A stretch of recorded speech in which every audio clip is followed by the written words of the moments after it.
Every man has felt it, that gnawing in his gut, that whisper of doubt in the dead of night. You see the signs, but you tell yourself it's nothing. You ignore the red flags, hoping they'll just go away. But what if those flags aren't just red? What if they're a giant flashing billboard screaming betrayal? And what if that betrayal isn't just with a stranger, but with a man you know, a man you trusted? In this video, we're tearing down the illusion. We're ripping off the blindfold you've been wearing. Because in the brutal arena of relationships, ignorance isn't bliss, fellas.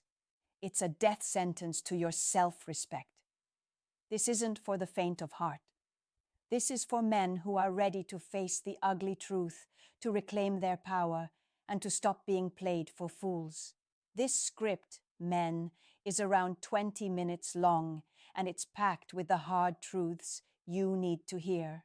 We're talking about 8 clues she's cheating with a man you know. This isn't speculation. This is pattern recognition. This is psychological warfare being waged right under your nose, and it's time you learned how to fight back. Clue number 1, the sudden, hyper-critical gaze. Why can't you be more like David? Let's kick this off with a classic. You know the drill. She used to adore your quirks, your habits, even your flaws. Now, suddenly, everything you do is wrong. Every action is scrutinized.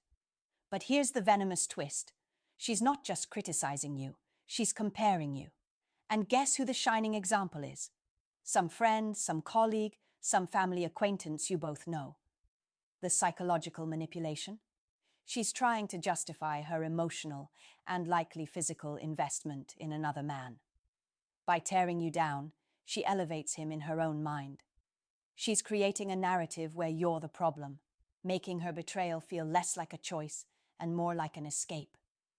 She's paving the way for the ultimate exit, trying to make you so miserable, so insecure, that when she leaves, you actually blame yourself. Why do men miss this? Because we're often wired to fix problems. We hear criticism, and our first instinct is to try harder, to be better. We think, maybe she's right, maybe I should be more like other guy. We internalize her complaints, turning her guilt into our shame. We miss the fact that the comparison itself is the betrayal. How should you respond? With an ironclad spine. The moment she starts comparing you to another man, especially one she's spending increasing time with, you shut it down. Not with anger, but with a cold, unwavering boundary. I am not other guy, and I will not be compared to him. If you have an issue with me, address it directly or not at all. My value is not up for debate based on your sudden shift in perspective. This isn't about winning an argument. It's about drawing a line in the sand that says, my self-respect is non-negotiable. Clue number 2, the overly enthusiastic defense. He's just a friend. You're being paranoid. This one is a classic smokescreen, a tactical diversion designed to make you feel like the crazy one. You ask a simple, reasonable question. You're spending a lot of time with David. Is everything okay? And instead of a calm, reassuring answer, you get an explosion. A disproportionate, almost theatrical outrage. How dare you accuse me? He's just a friend. You're so insecure. You're paranoid. The manipulation. This emotional outburst serves multiple purposes. Firstly, it shuts down the conversation immediately, making you hesitant to bring it up again. Secondly, it projects her guilt onto you, making you question your own sanity and intuition. She's weaponizing your trust against you, trying to make you feel bad for having perfectly valid concerns. The louder the denial, the bigger the lie. Why do men miss this? Because we're often conditioned to avoid conflict, especially with the woman we love. We're told to trust her, to not be the jealous boyfriend.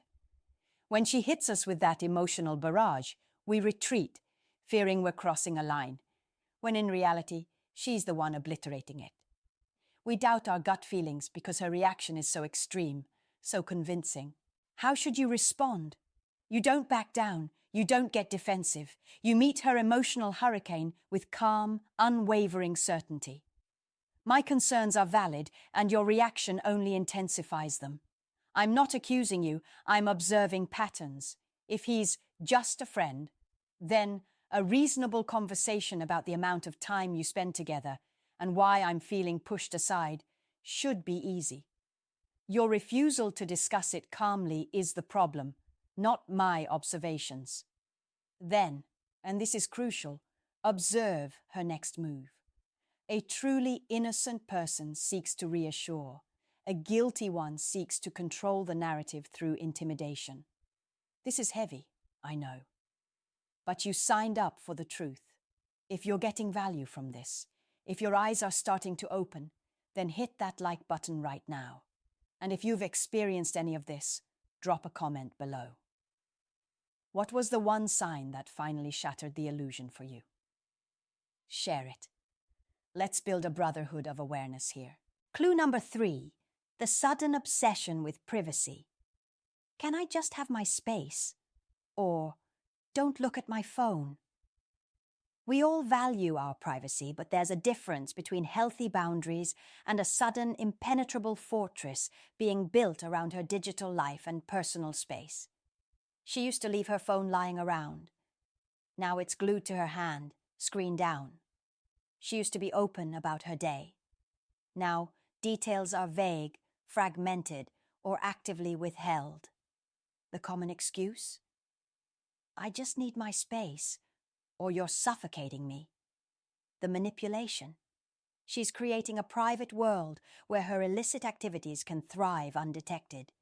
The space she craves isn't about personal growth.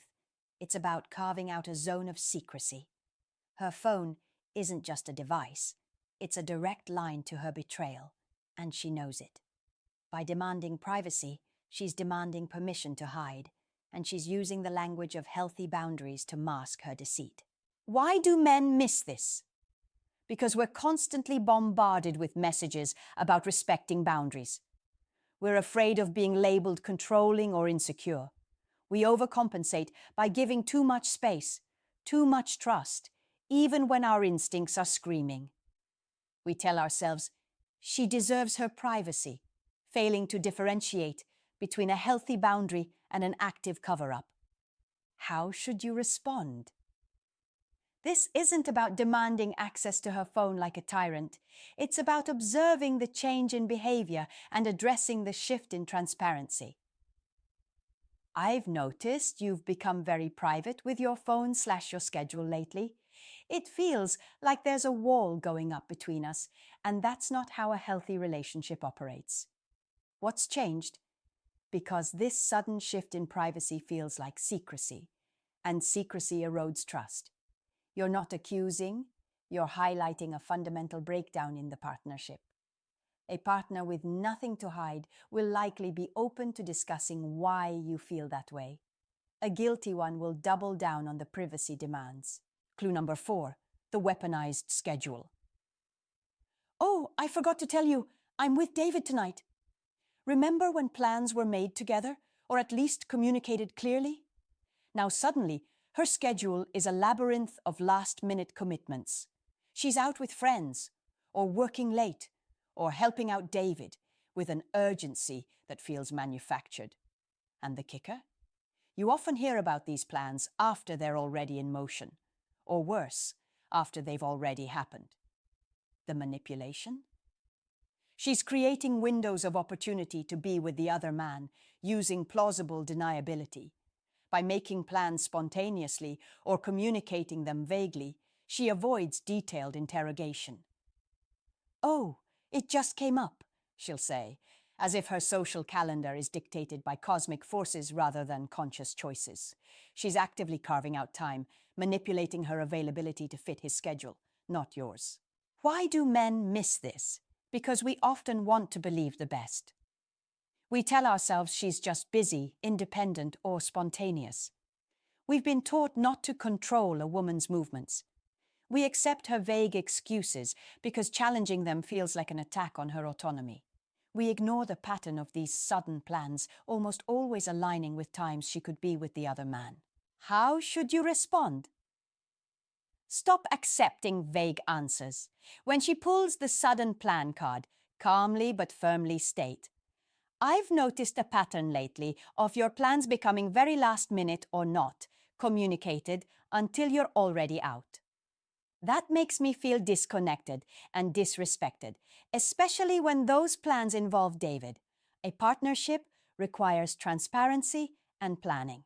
I need you to be upfront with me about your schedule, not just inform me after the fact.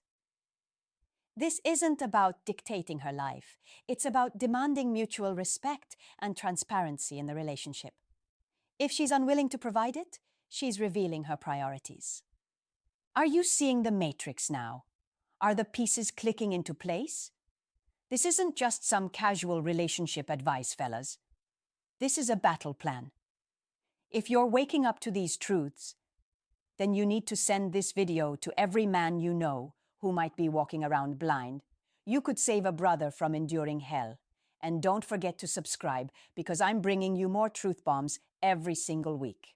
Clue number 5, the shift in physical affection, or lack thereof. I'm just not feeling well, or I'm tired. This is where the emotional and physical betrayal manifests most acutely. Her touch used to be warm, spontaneous, intimate. Now it's cold, perfunctory, or non-existent. Hugs become less frequent. Kisses are like pecks from a stranger. And sex? Well, that becomes a rare event, often accompanied by a litany of excuses. I'm tired. I have a headache. I'm stressed. Or the ultimate gaslight. You're always wanting sex. It's too much. The manipulation. When she's getting her emotional and physical needs met elsewhere, especially with a man you know, her desire for you naturally diminishes. Her body language betrays her. The excuses are designed to deflect, to avoid confronting the real reason for her lack of intimacy. She's trying to make you feel undesirable, to make you believe the problem lies with your advances, not with her divided affections. She's keeping you at arm's length to protect the secret of her intimacy with someone else.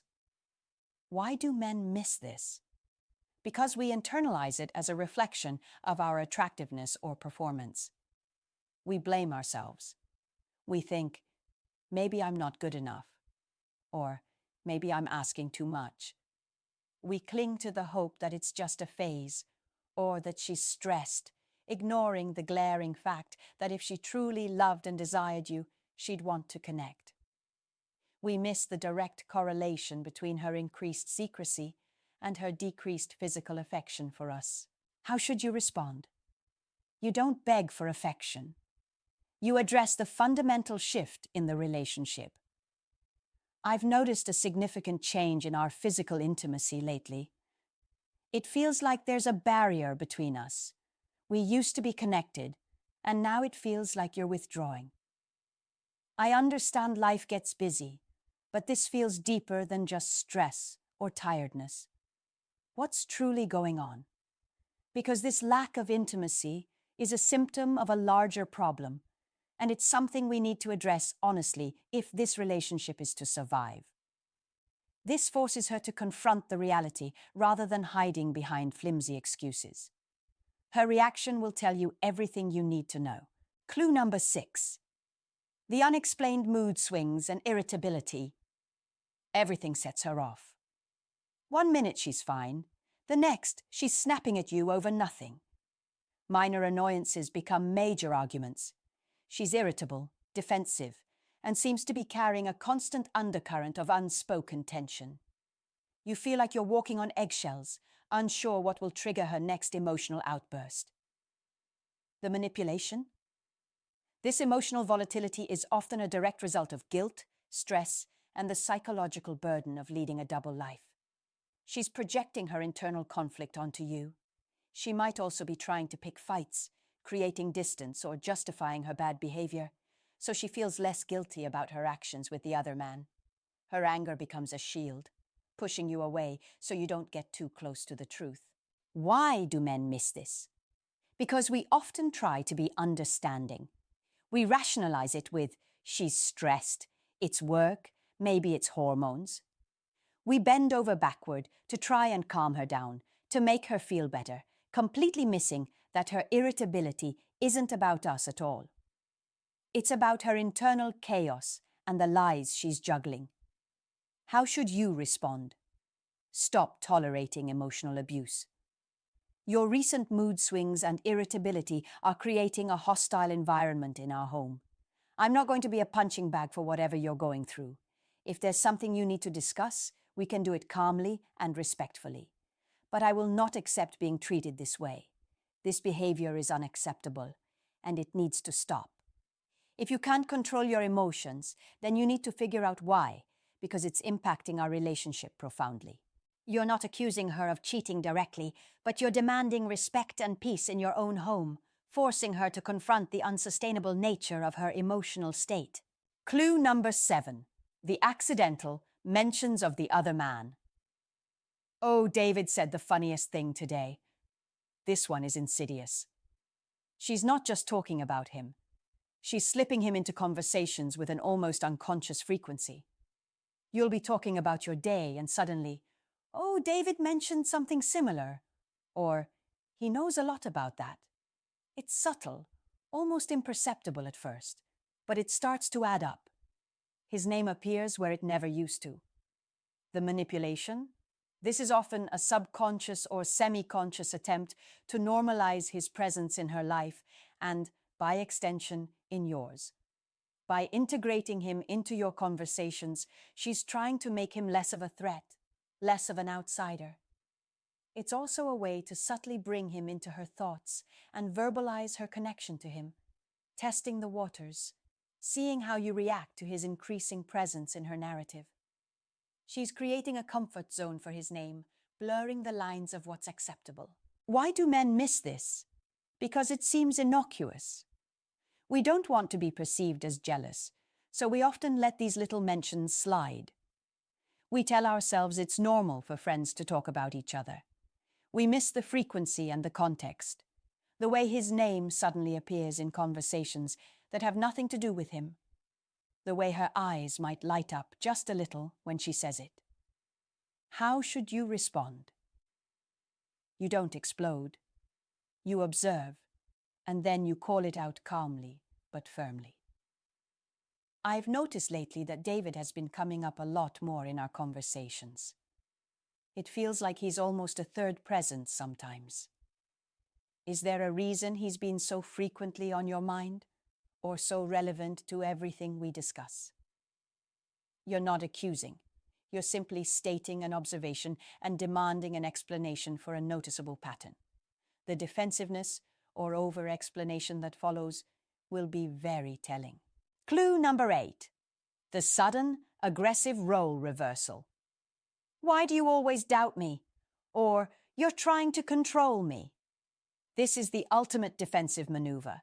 When you start connecting the dots, when you bring up your concerns, instead of reassurance or an explanation, she flips the script. Suddenly, you're the problem. You're insecure. You're distrustful. You're trying to control her. She becomes the offended party, the victim of your unreasonable suspicions. The manipulation? This is pure psychological warfare. It's designed to silence you, to make you doubt your own perceptions, and to ultimately make you take responsibility for her bad behavior. By turning the tables, she forces you onto the defensive, shifting the focus from her actions to your reaction. She's trying to make you so emotionally exhausted and self-doubting that you drop your guard and stop questioning her. She's gaslighting you, plain and simple, to protect her secret. Why do men miss this? Because it's deeply disorienting. When the person you love, the person you trust, turns your own feelings against you, it's a brutal blow. We start to believe her narrative. We ask ourselves, am I really that insecure? Am I being unfair? We fall into the trap of trying to prove our trustworthiness when she's the one who's eroding it. How should you respond? Recognize the game and refuse to play. I'm not trying to control you. I'm expressing my legitimate concerns about unsettling changes in our relationship. Your attempt to turn this back on me, to accuse me of being the problem when I'm simply stating my observations, is unacceptable. I will not be gaslighted.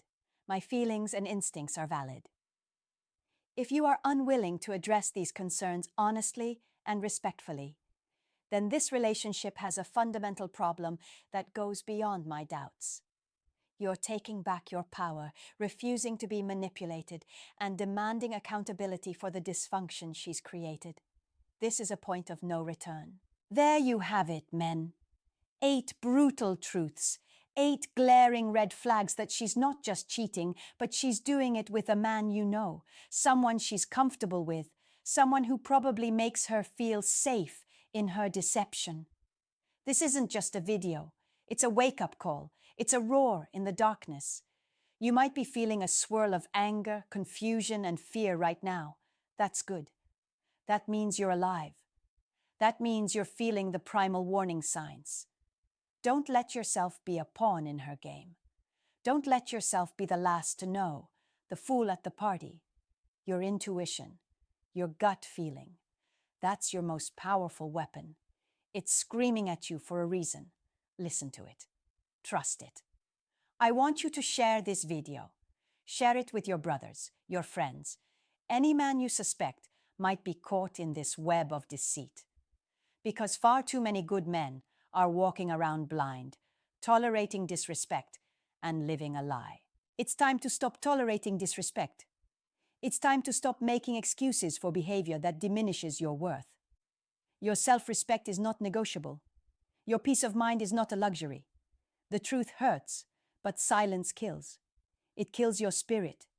It kills your confidence. It kills your ability to trust again. So, here's my challenge to you, to every man watching this. Will you face the truth no matter how ugly? Will you stand up for your self-respect, even if it means walking away from a comfortable lie? Will you trust your instincts, or will you continue to be played for a fool? The choice is yours. Choose wisely. Your future, your integrity, your very soul depends on it.